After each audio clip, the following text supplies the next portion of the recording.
Анан ошого алар жакшы ысык көлгө көп адам барышат.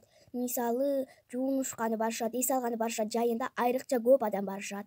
3 ай каникулда мектепти бүтүп 3 ай каникулда ошол жака барып эс алып келишет. Ысык көлдүн ушул жактары бар. Анда мен сизге Ош облусун айтып берейин.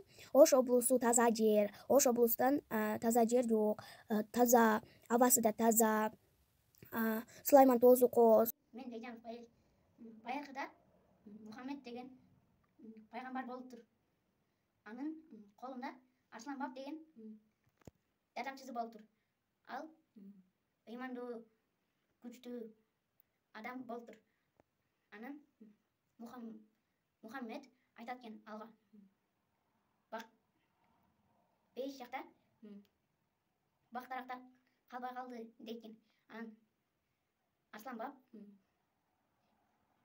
Токойго барат экен. Аяктан бийик тоорду. Анан шаркыратма. Анан дагы өрүк, алмаларды, анан жана башкаларды отургузат экен. Анан кийин аяк калың токой болуп өзүп чыгат экен. Ош шаары.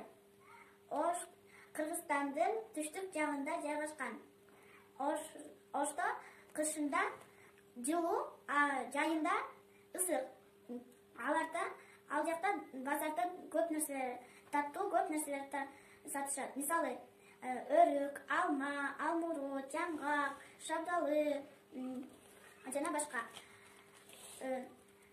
Ош облусунун эң көрүнүктүү жери Сулайман тоо.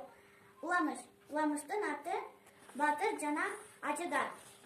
Илгери